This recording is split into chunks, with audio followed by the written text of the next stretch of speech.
Amados hermanos y hermanas, gracias por su disponibilidad de tiempo y por darnos el oído para poder exponer un tema que ha cargado mi corazón por varios años, un tema del cual he hablado en diferentes escenarios. De manera que gracias una y otra vez por sacar de su ocupado tiempo y como ya escucharon, quisiera al mismo tiempo poder volver a mencionarlo, y es que permite que Dios te ministre, te enseñe, te ilustre, te cambie, te diga qué hacer con lo que tú tengas que escuchar esta noche. Y yo debo tener la misma disposición porque todos nosotros pertenecemos a una sola familia y obedecemos, ¿verdad? Respondemos a un mismo Dios. La idea de volver a Dios va a quedar clara a lo largo de la exposición prontamente, pero ciertamente eso es lo que ocurre. Cuando nosotros escuchamos que hay personas que están abandonando la iglesia, en realidad el problema comienza con un abandono de Dios que ocurre frecuentemente en tu mente, en tu corazón, aún esté en la iglesia. Y luego entonces lo último que tú terminas viendo es como la persona se separa de esa iglesia donde acostumbraba a ser alimentada con la palabra de Dios y alimentaba su fe. Y todos nosotros tenemos que estar apercibidos de que ese alejamiento de Dios no se da de la noche a la mañana, sino que es algo que comienza paulatinamente, ocurriendo con una pérdida de tu deseo por las cosas de Dios, tu pasión por las cosas de Dios. Ya la palabra no te llama tanto la atención, no produce tanta convicción de pecado, no genera pasión en ti. Y entonces cuando eso ocurre, Dios comienza a llamarnos de diferentes formas. Y yo voy a comenzar con un texto del Antiguo Testamento, precisamente porque en ese texto aparece esta frase de volver a mí, y al mismo tiempo cuando leas conmigo el texto vas a entender la urgencia del mensaje, porque cuando Dios usó esa frase en el Antiguo Testamento le transmitió un sentido de intensidad y de urgencia. La frase aparece en el profeta Zacarías, capítulo 1, versículos 2 al 4. El Señor se enojó mucho contra vuestros padres. Diles pues, así dice el Señor de los ejércitos. Aquí está la frase, volveos a mí, declara el Señor de los ejércitos. Ahora, escucha, esa es la mala noticia. Ellos se habían alejado, pero escucha la buena noticia ahora. Y yo me volveré a vosotros, de manera que Dios está esperando para que el hombre pueda regresar, de manera que él pueda acercarse, dice el Señor de los ejércitos. No seáis como vuestros padres, a quienes los antiguos profetas proclamaron diciendo, así dice el Señor de los ejércitos, volveos ahora de vuestros malos caminos y de vuestras malas obras.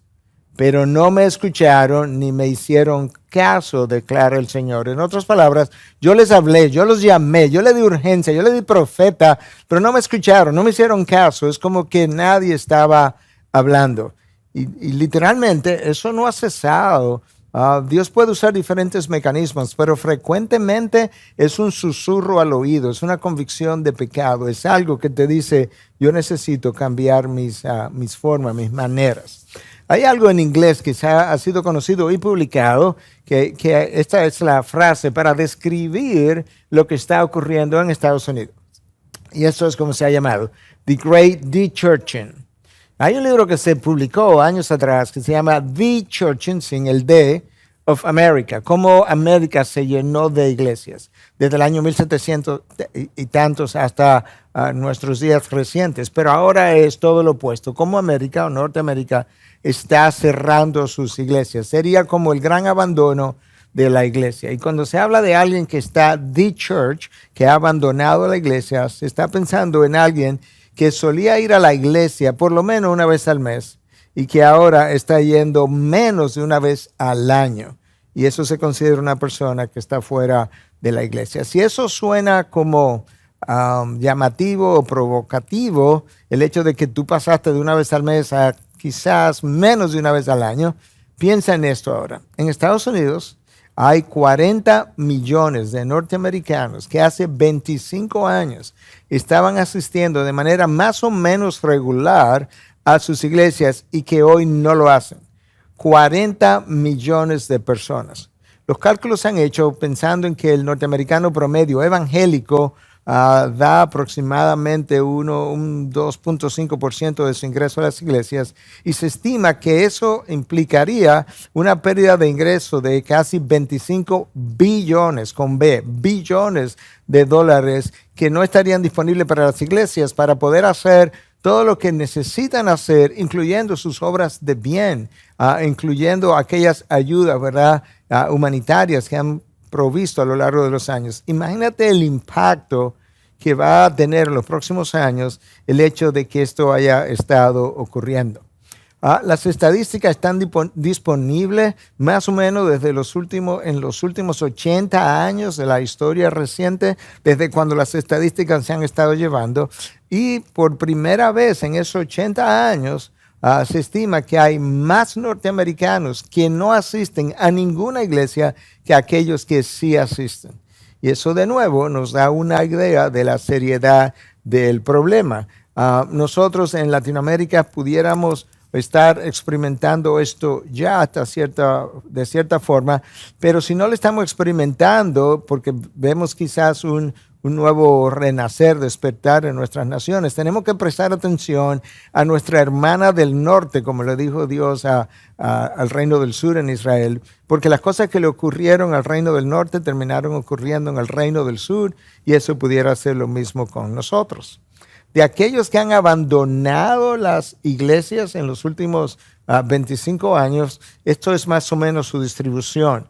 Un 45% de ellos representan presbiterianos, iglesia tradicional, metodista un 37% y los bautistas sureños, que es la organización o la denominación más grande de Estados Unidos, un 26%.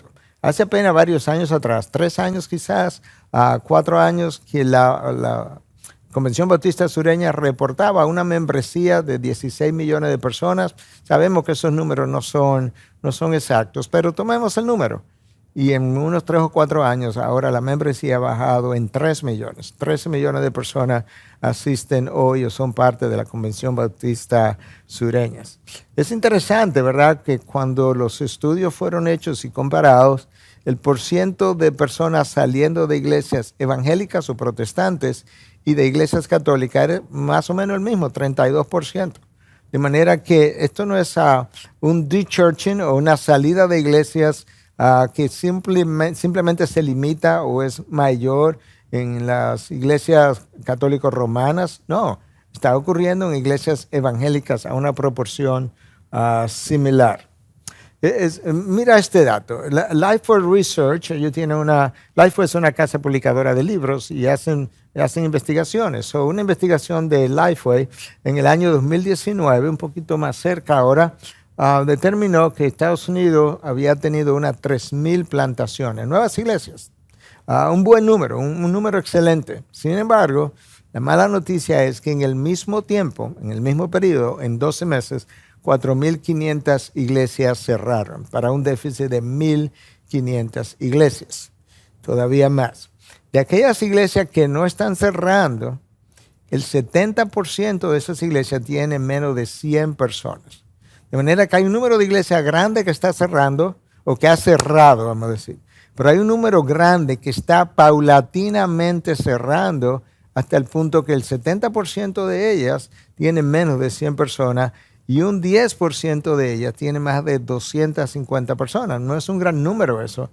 Y al mismo tiempo las estadísticas revelaron que más personas asisten a ese 10% de iglesia que la que están asistiendo al 70%.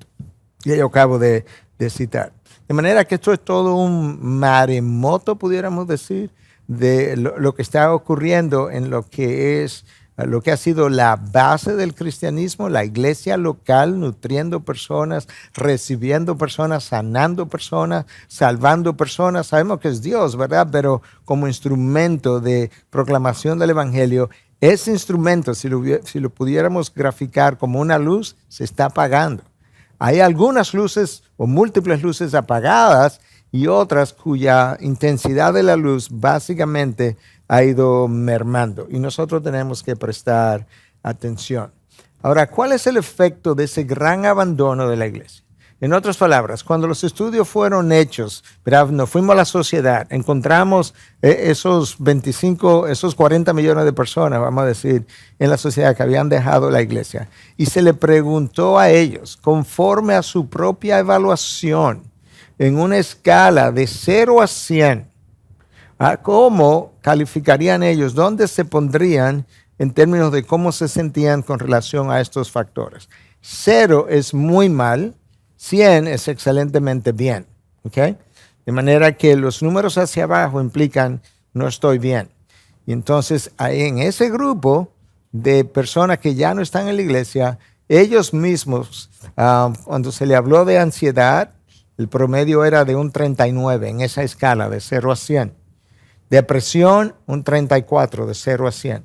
Soledad, un 39 en la misma escala. Idea suicida, un 25 de 0 a 100. De manera que este número, que es el más bajito, el número 25, representa un problema, porque estamos hablando de que en esas personas fuera de las iglesias, la posibilidad de que esto ocurra o que se esté dando, o la severidad más bien con la que estas ideas suicidas están ocurriendo es bastante significativa. Estudios hechos por Harvard, increíblemente, por Harvard, nada más y nada menos, una institución nada cristiana, completamente secular, en su departamento de epidemiología, determinó cómo personas que asisten de manera regular a instituciones religiosas tienen una menor incidencia de muerte por todas las causas, incluyendo causas cardiovasculares y de cáncer. De manera que, y eso es más de un estudio. De hecho, uno de los más recientes tenía casi 75,000 mujeres. Es un estudio grande y las estadísticas fueron exactamente las mismas. Eso te dice que el impacto de la salida de personas de iglesia no simplemente son números, no simplemente será económico para las iglesias y su habilidad de poder ministrar y llevar el evangelio a otros, es también en términos individuales, en términos emocionales, espirituales y de salud aún física, como acabamos de hablar. Ahora, la pregunta es, ¿qué tan rápido ocurrió este cambio? Porque lo cierto es que muchas personas que ya tienen 50, 60, 70, 80 años, piensan hace 20, 30 años atrás que las cosas como que no lucían tan mal como lucen hoy. Bueno, la realidad es que las cosas vienen cambiando hace mucho tiempo. Déjame darte algunas fechas claves. En la década de 1960, esa es la década que historiadores contemporáneos estiman le dio la vuelta a la civilización. Es la década que es considerada como la bisagra sobre la cual giró el mundo en otra dirección para nunca más recuperarse. La década del 60, eso no hace tanto tiempo, hace 60 años de eso. De hecho, Carl Trueman, un historiador cristiano contemporáneo, estima que la secularización de la sociedad americana ha ocurrido en esos 60 años. Que la secularización del continente europeo fue mucho más lenta, 200 años, probablemente desde la época de los 1700, con la era de la iluminación. Pero la secularización de Estados Unidos, nuestra hermana del norte, que nos queda tan cerca, ha ocurrido en 6 décadas. Entonces, en la década de 1960, cuando esa década pasó, algunos dijeron, wow, ¿cómo han cambiado las cosas de la noche a la mañana? Y así fue, honestamente, las cosas cambiaron rápidamente. Luego las cosas siguieron avanzando, el mundo siguió dando vueltas, como decimos, y en el año 1989 cayó el muro de Berlín, y tú sabes lo que ocurrió. Una revolución, ¿verdad?, comunista de corte socialista, comunista, marxista, que duró unos 70 años, de repente se cayó en 6, 7 meses, y en ese 1989 Europa cambió, el estado geopolítico de Europa cambió enormemente y se dijo, wow, ¿cómo han cambiado las cosas de la noche a la mañana? Y ciertamente así fue. Luego nos acercamos o llegamos al año 2001, cuando las 2 torres gemelas de Estados Unidos fueron tumbadas, algo que nunca nadie hubiese podido imaginar que eso iba a ocurrir. Aquel avión que incluso amenazó el Pentágono, la institución de seguridad de la nación, fue atacada por un avión. No hizo enormes daños, pero causó un daño en un alero Y tú puedes ver entonces que ciertamente la nación se vio sacudida y de repente todo cambió y los controles de seguridad y más nunca hemos podido viajar de la misma forma y se dijo en ese momento o a partir de ese momento, wow, cómo han cambiado las cosas de la noche a la mañana.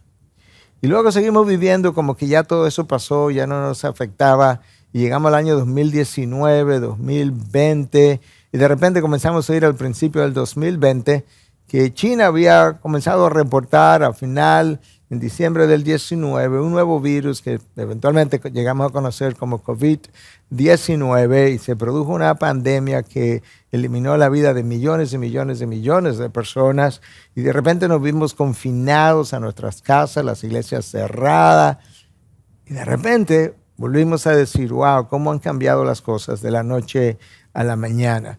Todos esos cambios fueron siendo montados uno sobre el otro. En otras palabras, lo que la década del 60 nos cambió no fue como que nosotros volvimos atrás y comenzamos de nuevo hasta llegar a 1989. No, es que cada década, cada fenómeno que hemos vivido, cada experiencia, nos ha ido alejando cada vez más de ese centro moral que nosotros conocimos por mucho tiempo.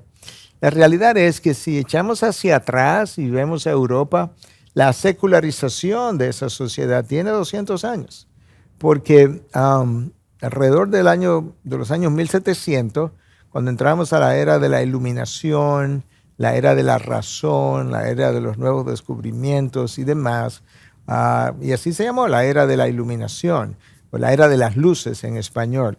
A partir de ahí las cosas comenzaron a cambiar, porque hasta ese momento Occidente tenía una idea, una concepción de un Dios que había creado el mundo y estaba en contacto con su mundo y regulaba y gobernaba ese mundo. Tenía una idea bíblica, o sea, tenía una idea de Dios que se acercaba o era congruente con la revelación bíblica.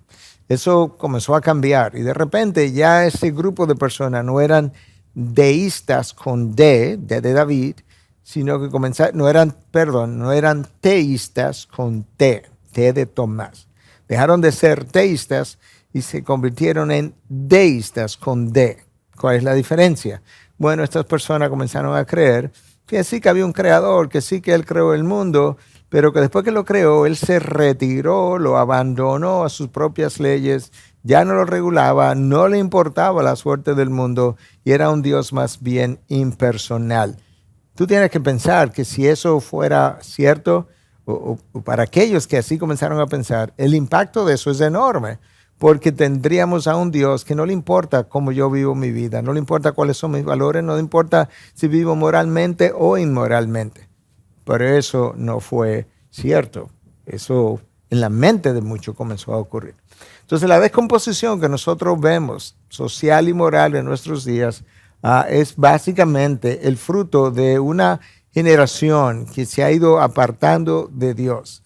A esa generación de creyentes y no creyentes, Dios le dice, volveos a mí, regresa al centro, regresa a la brújula moral y comienza a vivir como yo he revelado que el hombre debiera vivir. Déjame darte un par más de estadísticas. El Centro de Control de Enfermedades, the Center for Disease Control, en Estados Unidos, en el año 2022, que acaba de pasar prácticamente, menciona que las armas de fuego siguieron siendo el factor número 1 de muertes infantiles por 3 años consecutivos. 2022, 2021, 2020.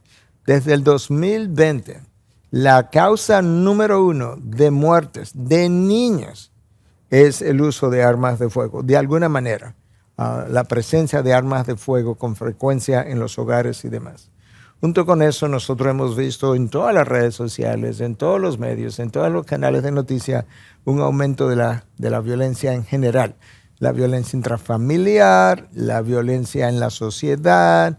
Nosotros tenemos tiendas que están cerrando en estados como California, justamente porque la gente entra y se lleva una serie de cosas, roba una gran cantidad de la mercancía Y las leyes ahora que California ha pasado, el gobernador Gavin Newsom, son tan liberales que tú puedes robarte hasta $950 de valor y la ley no te va a perseguir. Imagínate el impacto que eso iba a tener y que está teniendo. Cadenas enteras se están cerrando y se están yendo.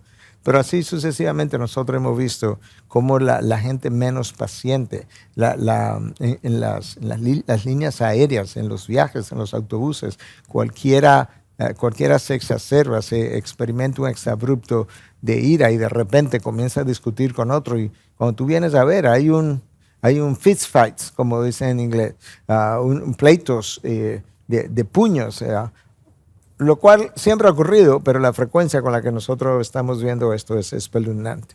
Cuando tú prestas atención al lenguaje, hay una vulgaridad que aún en mis años, ¿verdad? Yo no tengo 120 años, pero aún en mis años yo he ido viendo de qué forma personas educadas, profesores de universidades, autoridades del gobierno, gente intelectual, habla con una vulgaridad que tú dices, pero ¿dónde se educó esta gente? ¿A dónde fue que le formaron moralmente? En los medios de comunicación, palabras completamente prohibidas cuando yo era un adolescente, hoy son de uso común en muchos de los medios de comunicación. ¿Y qué hablar del valor de la vida? Yo creo que la mejor ilustración de lo poco que valoramos la vida es el aumento del aborto. Y no solo el aumento del aborto, pero la vehemencia con la cual la gente, mujeres a que se embarazan, defienden el derecho de matar su propia criatura en sus vientres simplemente porque entiende que su individualidad, su libertad, su futuro y la libertad de su futuro está por encima de cualquier otra consideración de valor moral.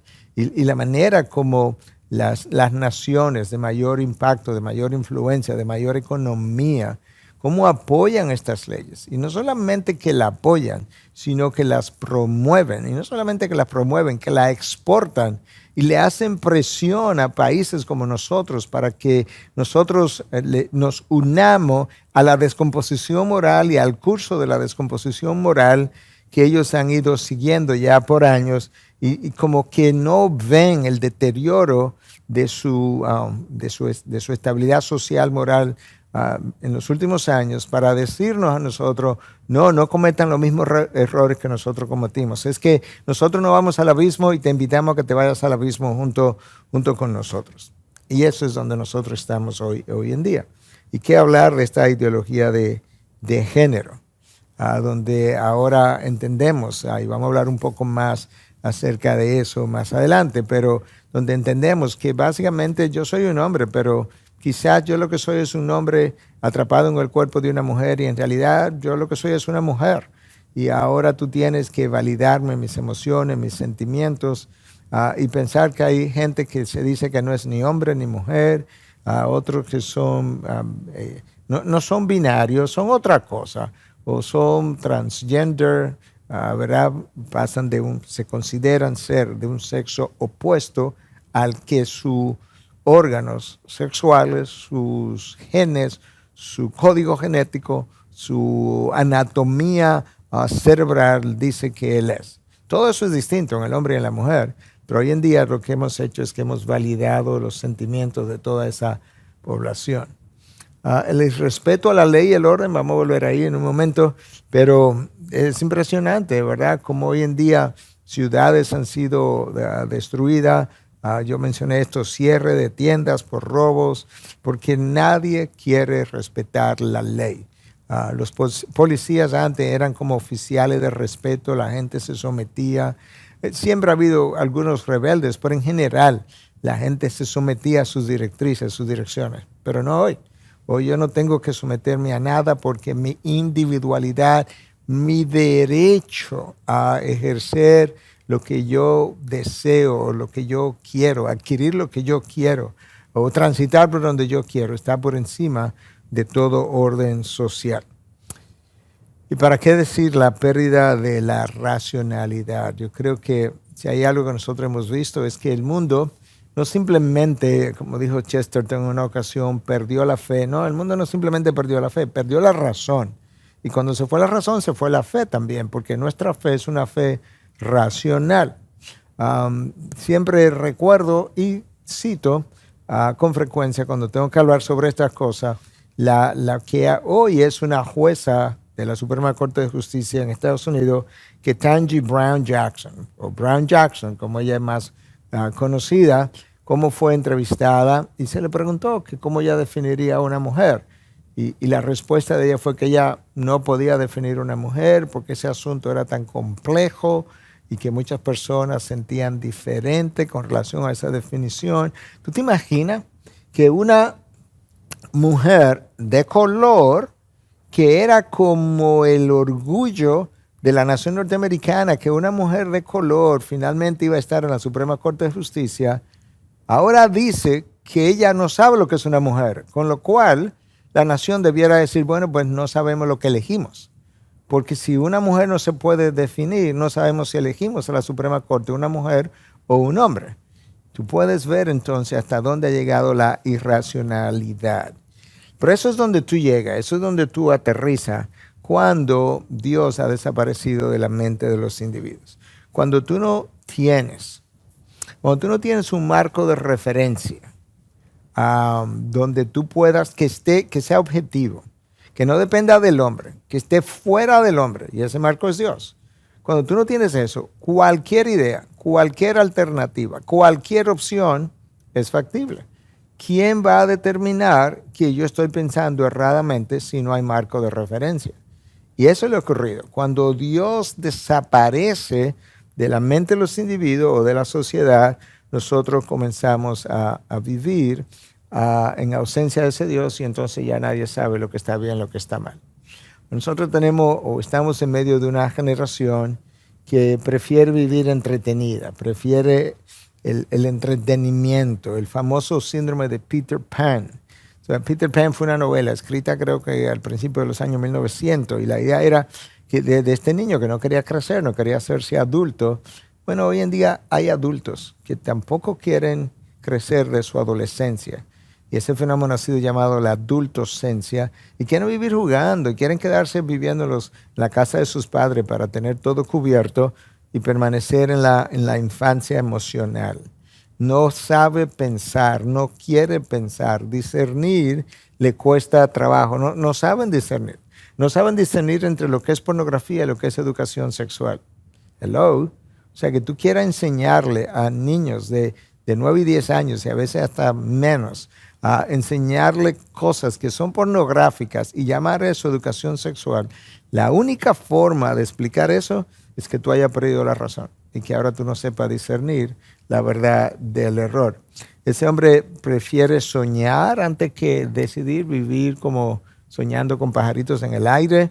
Él prefiere vivir el aquí, el ahora, el presente, antes que pensar en el futuro, antes que pensar en dejar un legado para la próxima generación o para la próxima sociedad. No quiere construir un mañana, a él no le interesa el mañana, porque lo único que le interesa es su mundo personal, individual. Por consiguiente, ese mundo existe ahora y existe aquí. Y el resto, a él no le interesa, no le importa, ni siquiera piensa en eso. Y eso es lo que ha sido conocido entonces como el eclipse de Dios. En otras palabras, Dios desapareció de la mente de muchos. Muchos niegan a Dios. Eso sería un ateísmo, ¿verdad?, clásico. Pero otros no lo niegan, pero viven como si Dios no existiera. De manera que ellos son ateos prácticos. Dios ha sido eclipsado. Ahora la pregunta es, ¿cómo tú eclipsas, cómo tú concibes a un Dios infinito eclipsado? Porque eso sonaría como una imposibilidad. Y en cierta manera lo es. Pero hay una manera metafórica como nosotros pudiéramos pensar en ese eclipse de Dios. Mira esta gráfica. Esto es, la gráfica está bastante clara. Nota este sol, cómo es mucho más grande que esta luna. Y sin embargo, este sol puede ser eclipsado completamente por la luna. La pregunta es, ¿cómo eso ocurre? Bueno, este sol es 400 veces más grande que la luna. pero al mismo tiempo está unas 400 veces más distante de la Tierra que lo que la Luna está. Por consiguiente, cuando tú alejas el Sol, por así decirlo, la Luna, que es 400 veces más pequeña, es capaz de eclipsarlo. Ahora, o sea, obstruye su luz. ¿Qué es lo que ocurre? Que aquí en la Tierra hay dos áreas distintas con relación al eclipse del Sol. Hay un área más pequeña, que es más oscura, que es lo que nosotros llamamos eclipse completo, y eso técnicamente es la umbra del eclipse, la parte más oscura. Y luego está una parte más grande que nosotros llamamos el eclipse parcial, que técnicamente se llama la penumbra, literalmente hablando. Y aquí está, penumbra y umbra. Okay. ¿Por qué yo traigo eso a colación? Porque yo creo que esto mismo ha ocurrido en nuestra sociedad. El hombre, como ha eclipsado a Dios, es de esta manera. Número uno, él ha empujado a Dios cada vez más lejos de su mente y de su sociedad. Por tanto, Dios es como muy pequeño en su mente, en su concepción, en su vida. Pero al mismo tiempo, el hombre que es bien pequeñito en términos, comparado con Dios, sería como esto, ese hombre se ha crecido en su idea de él mismo, un hombre autosuficiente, un hombre libre, autónomo, que no rinde cuentas a nadie. Por tanto, ahora tú tienes un eclipse de Dios, un hombre grande y un Dios distante, pequeño en su mente. Eso ha producido en el mundo dos sombras, una penumbra y una umbra. Entonces, esta es mi idea. En la penumbra está la iglesia que recibió luz y que todavía tiene luz por medio de la palabra, pero la iglesia ha sido influenciada por el mundo. Como ha sido influenciada por el mundo, mucho de lo que la iglesia debiera ser y hacer no lo es ni lo está haciendo porque está en penumbra. Ha perdido el impacto de esa verdad que una vez conoció. Pero el mundo está en la umbra, en el eclipse total, en completa oscuridad. Cuando la reforma comenzó, en el año 1517 con Martín Lutero, la frase que ellos acuñaron para como ayudarles a entender qué había pasado fue esta. Post tenebrax lux, después de las tinieblas, oscuridad. Mucha oscuridad anterior a la reforma porque la Biblia había estado puesta en un closet y la predicación de la verdad de Dios, la luz de Dios no estaba alumbrando, no estaba iluminando. Entonces ahí vino esa era la tiniebla, pero cuando la luz salió del closet, cuando la palabra de Dios salió del closet, luz. Ahora se está hablando de que estamos caminando hacia atrás. Post lux, tenebrax. Después de la luz, tinieblas. Porque recibimos la luz, recibimos la revelación de Dios, recibimos el impacto, vimos los grandes cambios del mundo occidental en Europa y Estados Unidos, Canadá y en parte aún nosotros, pero de repente estamos volviendo a la oscuridad y estamos regresando en términos de la descomposición moral y social. Entonces a esto ya yo me referí. Y entonces esto es como se ha producido. Un Dios eclipsado en la mente, una sociedad en oscuridad y en caos, pero una iglesia mundanalizada. En vez de la iglesia evangelizar el mundo ha mundanalizado la iglesia. El resultado de eso es que hay una desintegración de instituciones de estabilidad. ¿Cuáles son esas? Bueno, piensa por un momento. El matrimonio, la familia, y luego seguimos la iglesia, el Estado. Todas esas instituciones que acabo de mencionar fueron dadas por Dios con áreas de autoridad conferida a cada una de ellas. En el matrimonio hay un área de autoridad o una figura de autoridad. En la familia, que es el esposo. En la familia hay figuras, padre y madre, de autoridad. En la sociedad hay una figura de autoridad que es el gobierno de turno. En la iglesia hay autoridades, los pastores. Pero pensando en la década de 1960, algo que se me quedó atrás por mencionar, es que la frase que caracterizó esa década fue esta: cuestiona la autoridad. La década que actuó como bisagra para darle la vuelta a la civilización tenía una frase que la caracterizó: cuestiona la autoridad. Cuando tú cuestionas la autoridad a nivel del matrimonio, a nivel de la familia, a nivel del gobierno, a nivel de la iglesia, claro que lo va a hacer porque tenemos 60 años de influencia de esa idea que nació. Ahora, ¿qué te queda? Porque esas áreas de autoridad eran representativas de la autoridad de Dios. Nadie tiene autoridad sobre ti. Tú quedas como la persona autónoma, individual, que decide tu propio destino. Entonces, el matrimonio ha sido afectado, la familia ha sido afectada, la educación ha ido quedando en manos del Estado, lamentablemente, porque el Estado quiere educar, los estados de hoy. Eso no era así hace 60 años, pero los estados quieren educar de manera secular, con toda esta nueva ideología de género que tenemos encima. Hemos producido una sexualización de la infancia. Es como si la sexualidad humana definiera lo que el ser humano es y cómo debiera vivir. Los gobiernos, con frecuencia, eran más o menos, bueno, había una tendencia en el pasado, que tenían ciertos valores comunes. Mira, déjame darte una sola ilustración.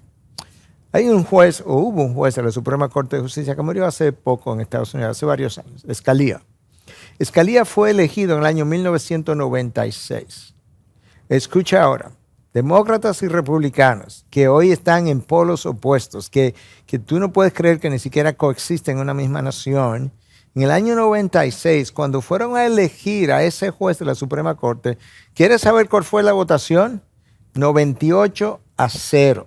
En otras palabras, el Partido Demócrata y Republicano eran tan cercanos en valores en el año 1996 que a la hora de escoger un juez para la Suprema Corte, como que no encontraron ninguna diferencia por la cual pelear u objetar, y todo el mundo estuvo de acuerdo. Eso no es así hoy. Hay pocas cosas en común entre esos dos partidos hoy, y eso mismo comenzamos a ver en la radicalización en Latinoamérica, donde o tenemos gobiernos de muy de derecha o estamos comenzando a ver gobiernos de muy de izquierda, y como que no hay un punto medio con el cual pudiéramos convivir. La intolerancia hacia la fe cristiana.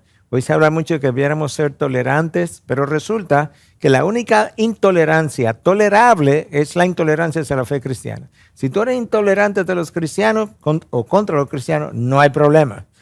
Pero si tú eres intolerante con cualquier otro grupo, entonces hay un grave problema. Básicamente esto es persecución. Y la gente quiere decir, no, yo soy muy creyente, yo creo en Dios. Sí, pero sin autoridad vinculante. En otras palabras, Él no me dice lo que tengo que hacer. Yo soy el capitán de mi propio destino. Entonces, bueno, si tú eclipsas a Dios, si tú eclipsas el sol en el área del eclipse completo, en la umbra, no hay luz. Si no hay luz, si apagamos todas estas luces que están aquí en este estudio, yo no veo nada. Bueno, cuando tú le quitas la luz de Dios a la sociedad queda en oscuridad. Y quizás esta cita de C.S. Lewis nos puede ayudar. Creo en el cristianismo de la misma manera que creo que el sol ha salido. No porque lo veo, sino porque a través de él veo todo lo demás. ¿Qué es lo que Lewis está diciendo? En la mañana yo me levanto, estoy todavía en mi casa, veo hacia afuera y veo que hay luz a través de la ventana y veo que esa luz ilumina lo que está dentro de mi habitación. Yo no he visto el sol, yo no lo vi salir, no he salido afuera, no he visto la luz del sol. Pero como estoy viendo todo lo que está a mi alrededor, yo sé que el sol salió. Bueno, de esa misma manera, él dice, yo creo en el cristianismo porque cuando yo considero la fe cristiana y de qué manera ilumina la mente del hombre y la vida del hombre, le da dirección al hombre, entonces yo como que la vida me hace sentido. Sin eso, todo queda oscuro. Escucha entonces cómo el apóstol Pablo, hablándole a los Efesios en el capítulo 4, cómo habla de esa oscuridad que cuando tú no has creído en Dios, tiene en tu mente. Escucha, con la autoridad del Señor digo lo siguiente, ya no vivan como los que no conocen a Dios, porque ellos están irremediablemente confundidos. Esta es la Nueva Traducción Viviente, dicho sea de paso. Tienen la mente llena de oscuridad. La mente está oscura, no tienen a Dios, no tienen iluminación, no tienen un marco de referencia. Vagan lejos de la vida que Dios ofrece, porque cerraron la mente y endurecieron el corazón hacia Él. Han perdido la vergüenza. Viven para los placeres sensuales y practican con gusto toda clase de impureza. Esto es, practican con gusto todo tipo de impureza. Pero ¿cuál es el problema? Que están lejos de Dios, de lo que Dios ofrece. Eso es lo que ahora nosotros vemos de manera más generalizada en una sociedad que llegó a recibir lo que es la luz de Dios. Ya yo hice referencia a esta umbra y penumbra, de manera que vamos a continuar. Entonces, cuando tú consideras este eclipse de Dios, llega a la conclusión, las condiciones sociales con las que nosotros vivimos no son un accidente, son simplemente la explicación de lo que ha sido el rechazo o el reflejo del rechazo del Dios que le dio orden. ¿Recuerdas cómo en Génesis 1.1 se nos dice que en el principio Dios creó los cielos y la tierra? Y en Génesis 1.2 se nos dice que la tierra estaba vacía, que estaba oscura, que estaba sin orden. Luego Dios intervino y le dio orden a todo lo que había. Bueno, la sociedad desorganizada, en desorden, cuando recibió la luz de Dios, en la época de la Reforma, cuando la palabra de Dios se expandió e impactó naciones en Occidente, muchas naciones tomaron forma, orden, impactó la política, la economía, la ética de trabajo, el sentido de justicia, las cortes, una serie de cosas. Es más, había un sentido incluso humanitario de crear hospitales sin fines de lucro para ayudar a otras personas y múltiples organizaciones de ese tipo. Cuando Dios se va, todo eso se va. Y la sociedad vuelve otra vez al caos, porque ya Dios, que es quien da el orden, ya no está. Entonces esto es lo que nosotros vemos y de lo cual hemos estado hablando desde otra forma. Hay un aumento de la ansiedad, de la depresión, del suicidio, aumento de la violencia intrafamiliar, la desigualdad, de las injusticias, la corrupción administrativa. Oye, cada gobierno que antes se distinguían por tener una relativa buena administración, donde siempre ha habido corrupción, pero como que se oía poco acerca de esa corrupción. Hoy en día es como la norma, la gente sube al poder esperando poder malversar fondos y enriquecerse. Estamos llenos de prejuicios, privilegios, abusos y todo lo demás. Pero eso solamente es la consecuencia de un alejamiento de Dios. De ahí la razón que nosotros tenemos, o la necesidad, la urgencia que tenemos de volver a Dios. ¿Sabes por qué? Porque la primera gente, el primer grupo de personas que tiene que volverse a Dios es la iglesia de Dios. El creyente no se puede volver a Dios si no tiene quien le predique para él dejar su incredulidad, su ateísmo, y venir a Dios por primera vez. Cuando Dios dice, volveos a mí, Él no le está hablando de manera primaria al incrédulo, porque en ese caso Dios tendría que decirle, ven a mí por primera vez. Cuando Dios le dice, volveos a mí, al pueblo de Israel, es a su pueblo, a quien Él se le reveló, a quien Él le dio revelación, quien estuvo en un momento dado más cerca a Él, se alejó y a su pueblo le dice, volveos a mí. Y es por eso que Dios inspiró en su palabra, en 2 Crónicas, nosotros leemos el texto famoso de si se humilla mi pueblo, sobre el cual es invocado mi nombre, y si se humilla y ora y se aparta de sus malos caminos, entonces yo volveré, oiré desde los cielos y sanaré la tierra. Pero Dios le dice, si se humilla, ¿quién? ¿El inconverso? No, mi pueblo. De manera que muchas veces las condiciones sociales, morales de una nación dependen mayormente de la condición de la iglesia, que no está haciendo su función de sal y tampoco está haciendo su función de luz para el mundo. Ni sal de la tierra, ni luz para el mundo, y el mundo queda entonces en oscuridad. Escucha estos varios versículos que nos quedan por revisar, porque yo creo que esto nos va a dar una idea del sentido de urgencia que nosotros tenemos hoy en día. A través del profeta Oseas, capítulo 4, versículo 1 al 3, Dios dice, escuchen la palabra del Señor, israelitas, porque el Señor tiene querella, esa es la palabra, es como que estamos querellando. Dios ha ido a la corte y Dios se ha convertido en el acusador del pueblo y Él tiene una querella contra los habitantes de la tierra. Pues no hay fidelidad, ni misericordia, ni conocimiento de Dios en la tierra. Claro, porque si no hay conocimiento de Dios, no puede haber misericordia, no puede haber fidelidad. Solo hay un falso juramento, mentira, asesinato. Ahí está el aumento de la violencia. Robo, aumento de la violencia. Adulterio, infidelidad. Emplean la violencia, homicidio, tras homicidio se suceden.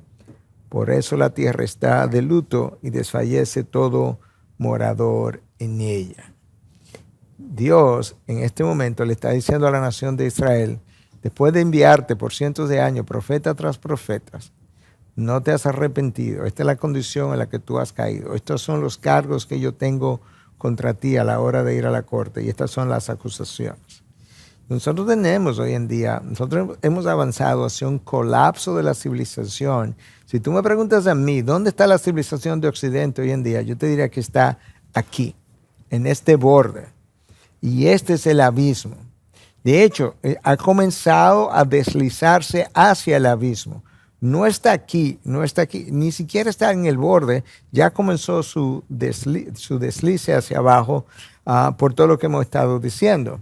Y nota esta observación que hizo Malcolm Muggeridge hace la década de los, 60 quizás. Él hablaba de que los imperios que colapsaron en el pasado tenían ciertas características. Y estas son las características que él mencionó. Quebrantamiento de la ley y el orden, lo mencionamos, como hay un respeto por la autoridad y todo el quebrantamiento de la ley. Hay un interés excesivo en lo erótico, hay una excesiva recreación. Esto nosotros lo sabemos, ¿verdad? El aumento de la pornografía y todas las formas diversas de cómo la sexualidad ha sido distorsionada. Hay una recreación excesiva donde la gente quiere incluso jugar toda la vida como Peter Pan. Hay una estructura compleja de sistemas de impuestos. ¿Sabe por qué eso está ahí? Porque los países comienzan a gastar cada vez más dinero, más dinero, más dinero. Y la única forma como ellos pueden pagar su deuda es aumentando el sistema, los impuestos sobre sus ciudadanos. Y eso es lo que ha pasado. Déjame darte una idea. Estados Unidos, de nuevo, que lleva estadística de todo. Cuando el presidente Trump tomó el poder, y esto no es un comentario político, es una ilustración. Cuando él dejó el poder hace 3 años y algunos meses, la deuda pública de Estados Unidos era alrededor de 16, 17 trillones de dólares. En los últimos 3 años y algunos meses, la presente administración de Estados Unidos aumentó, esa es la deuda de Estados Unidos de toda su historia, 17 trillones de dólares. En los últimos 3 años y unos meses, la deuda de Estados Unidos aumentó de 17 trillones a 33 trillones de dólares. Duplicó la deuda de toda la historia en 3 años. Impresionante. ¿Quién va a pagar por eso? Bueno, van a pagar los ciudadanos. ¿Cómo lo van a pagar? Con impuestos. Por eso era que el pasado presidente de Estados Unidos, Ronald Reagan, decía que la inflación es el sobregasto del gobierno que nadie pensaba, o que todo el mundo pensaba que no le iba a costar nada a nadie. No, claro que le va a costar algo, y mucho, y a muchos. ¿A quiénes? A los ciudadanos que van a pagar con impuestos. Por eso está en el colapso de una civilización está eso, y un aumento del aburrimiento. La gente llega a experimentar tanto con el placer que se aburre. Nosotros fuimos advertidos en la palabra de Dios de qué estaría ocurriendo en lo que los tiempos avanzaban. Yo no estoy diciendo que esta frase de Timoteo es el cumplimiento hoy, pero se parece mucho. Escucha, pero debes saber esto, que en los últimos días vendrán tiempos difíciles, porque los hombres serán, nota esto, amadores de sí mismos. Okay, deja eso ahí un momento. Avaros, jactanciosos, soberbios, blasfemos, desobedientes a los padres, ingratos, irreverentes, sin amor, implacables, calumniadores, desenfrenados, salvajes, aborrecedores de lo bueno, traidores, impetuosos, envanecidos. Escucha ahora. Amadores de los placeres. ¿Tú notaste los 2 portalibros? Tienen que ver con una distorsión del amor. Amadores de sí mismos. ¿Cómo se llama eso? Narcisismo. Y amadores de los placeres. ¿Cómo se llama eso? Narcisismo también. Hedonistas. Esos son los 2 portalibros dentro de los cuales tú encuentras todas estas otras características de los hombres en los últimos días que nosotros estamos viendo hoy en día. Es interesante porque el texto que acabo de mencionar comienza y termina con amadores de sí mismos, amadores de los placeres. Estos autores escribieron este libro que se llamó La epidemia narcisista. En este libro ellos dicen que esa epidemia comenzó en el año 1970 y ahora yo te voy a mostrar cómo o qué revelaba que eso estaba comenzando en la época del 70 y que hubo un segundo pico en el año 2005-2006 cuando apareció YouTube y Facebook. Claro, porque ahora con YouTube y Facebook todo el mundo dice, mira, aquí estoy yo, mira lo que me estoy comiendo, mira dónde estoy, en París, en Italia, en tal restaurante, mira con quién ando, mira una foto con fulano y con perencejo, como que de repente yo soy alguien importante porque estoy en este lugar o con esta persona. Pero esto comenzó en la década del 70, inmediatamente después de esa famosa década del 60 que le dio la vuelta a la civilización. Si comenzó en el 70, ¿habían indicios en el 70 de que estábamos despertando a un narcisismo no conocido? Bueno, mira los 3 de los libros más vendidos en la década del 70. Yo estoy bien y tú estás bien. Nadie está mal. Todo el mundo está bien. ¿Por qué? Porque nadie puede cuestionar el yo. El yo, si tú te sientes bien, tú estás bien. Tus zonas erróneas, que fue yo no leí estos libros, literalmente. No leí el tercero, pero leí los 2 primeros. Y de hecho compré momentáneamente, yo era un adolescente básicamente en ese momento, compré algunas de las ideas. Tus zonas erróneas, en otras palabras, estas son cosas que tú tienes, las cuales tú tienes que deshacerte, pero básicamente estaba todo centrado en la idea de que yo defino lo que yo quiero ser. Y ganando a través de la intimidación. Ese libro fue publicado en el año 1973 y eso era la revelación de que estábamos despertando un nuevo narcisismo y alimentando este narcisismo. Escucha esta frase de G.K. Chesterton cuando decía, la falta de sentido no proviene de estar cansado del dolor, sino que la falta de sentido proviene de estar cansado del placer. Nos hemos agotado en esta cultura indulgente. Experimentamos este placer, este placer, este placer, este placer, este placer, y de repente estamos exhaustos y nos cansamos, porque el narcisismo ha sido como el caldo de cultivo donde todas estas nuevas ideas han crecido y donde el individuo comienza a querer ser considerado de forma individualista por encima de la comunidad. Este yo moderno, que es como Carl Truman lo define, entonces logró hacer varias cosas. De repente, la verdad no era objetiva, sino que la verdad la definieron los sentimientos, lo que yo siento. Yo me siento ser mujer, yo me siento ser hombre. Entonces, lo que yo siento es lo que a mí me da identidad. O sea, yo me identifico como mujer, ahí es donde está mi identidad. Cuando tú dices que yo no soy mujer, sino que yo soy un hombre, resulta ahora que yo me siento que tú has atacado mi identidad, como atacaste mi identidad, ahora tú eres un prejuiciado contra mí. Y con esta frase tan oída es con la que Carl Truman comienza su libro, soy un hombre atrapado en un cuerpo de mujer. Tiene que ver con eso. Entonces, ¿qué fue lo que cambió para que llegáramos ahí? Dios fue eclipsado y sin ese marco de referencia ya nosotros no tenemos cómo juzgar. Escucha lo que Malcolm Muggeridge predicó, porque esto fue un mensaje que él en algún momento habló, predicó, compartió y que fue transcrito y que nos da una idea. Se llama La verdadera crisis de nuestro tiempo. La causa fundamental de nuestros problemas, ¿qué es? Que hemos perdido nuestro sentido de un orden moral en el universo, sin el cual no se puede lograr ningún orden en absoluto, ni económico, ni social, ni político. Para los cristianos, por supuesto, este orden moral se deriva de ese momento terrible, pero en realidad como ese gran momento. Mientras todas las cosas estaban en un silencio sereno y aquella noche estaba en medio de su rápido curso, tu palabra todopoderosa saltó del cielo desde su trono real, saltó hacia abajo para habitar entre nosotros, lleno de gracia y de verdad. Tú sabes de quién está hablando, de Cristo Jesús. Así fue como nació nuestra civilización occidental. No se deriva del origen de las especies de Darwin ni del manifiesto comunista, ni siquiera de la Declaración de Independencia de los Estados Unidos, sino del gran drama de la encarnación. Así nace nuestra cultura occidental, tal como se transmite en el Nuevo Testamento.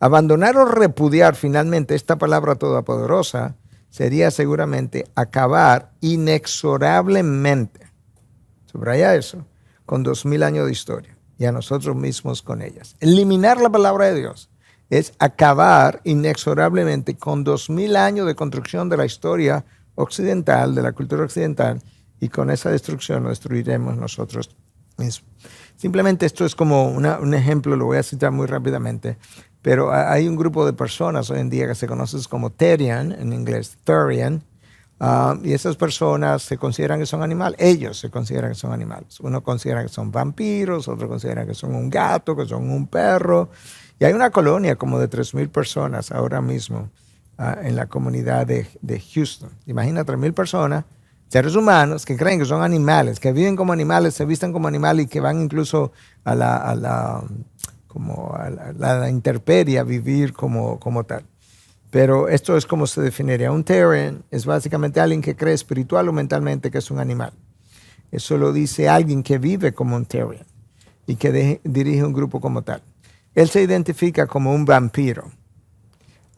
Y entonces como Therian, como un vampiro, le dijo a Fox 26 News, que es un canal en Estados Unidos, que su identidad es tanto la de un lobo como la de un cuervo.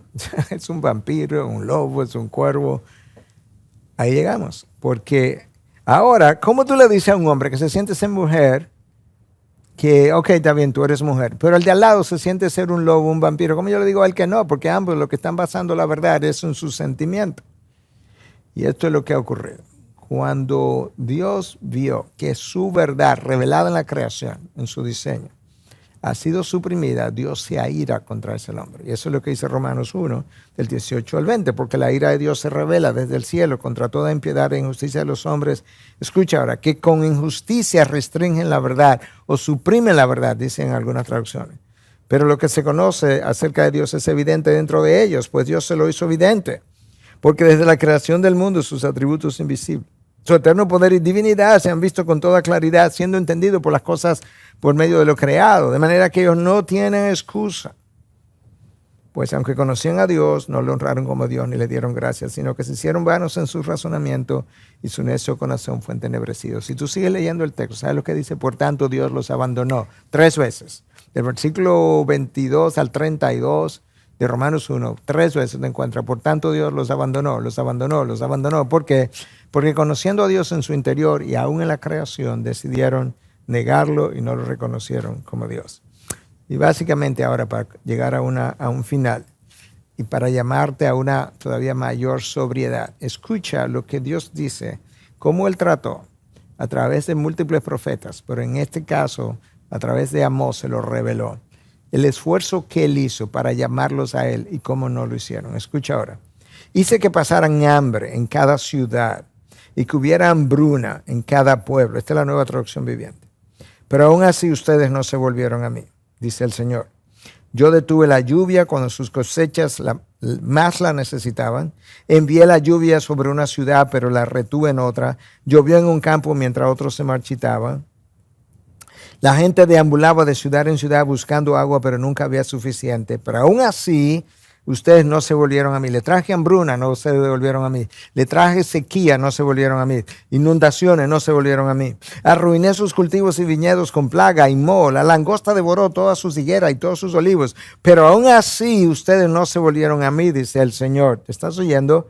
Les mandé plagas como las que envié sobre Egipto hace tiempo. Maté a sus jóvenes en la guerra y llevé lejos a todos sus caballos. El hedor de la muerte llenó el aire hasta permití que las guerras ocurrieran.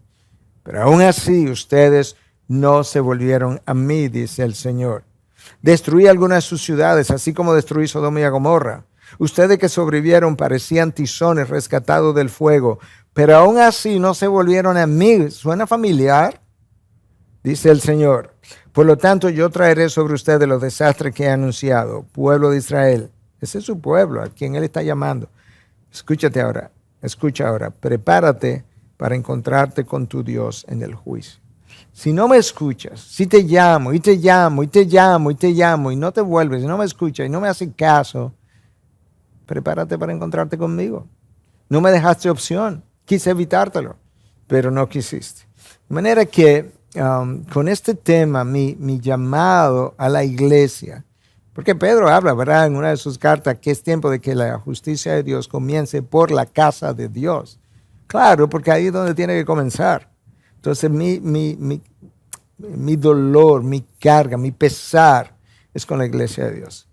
Y a esa iglesia es que Dios le dice en el libro de Apocalipsis, a 5 de las 7 iglesias que le estaba reprendiendo que se arrepintieran. Y específicamente a la iglesia de Sardis le dice, vuelve a lo que escuchaste y creíste al principio.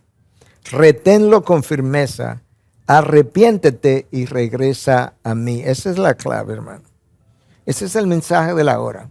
Ese es el mensaje para ti y para mí.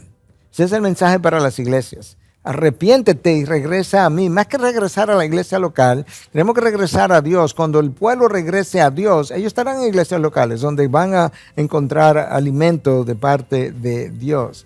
Pero nosotros no podemos continuar con este positivismo y alimentando el narcisismo de nuestra generación y nuestras iglesias, porque no queremos que la gente se sienta mal. Y ahora entonces se nos olvida que antes que la gente se pueda sentir bien, tiene que estar bien. Y tiene que estar bien con Dios. La única manera de estar bien con Dios es vía el arrepentimiento y regresando a Él. Quiera Dios levantar hombres y mujeres con este mensaje. Que comencemos nosotros mismos, incluyendo quien habla, a buscar una intimidad con Dios más cercana, más íntima, de más oración, de manera que Dios pueda hacer grandes cosas a favor de su pueblo y que entonces las naciones puedan disfrutar del favor que Dios trae a su pueblo y que como consecuencia de eso, dicho favor es como desbordado hacia las naciones donde ese pueblo se encuentra. Padre, gracias por la oportunidad de compartir tu verdad. Sé tú con todos nosotros. Levanta voces proféticas, no en el sentido de andar profetizando, sino de exponer tu palabra en medio de tu pueblo y para la sociedad misma, de manera que nosotros podamos recobrar el sentido de salir luz otra vez y ser la columna y el sostén de la sociedad, columna y sostén de la verdad, como tú declaraste a tu iglesia en una de las cartas de Pablo para Timoteo. Gracias por tu espíritu y por tu palabra. En Cristo Jesús. Amén.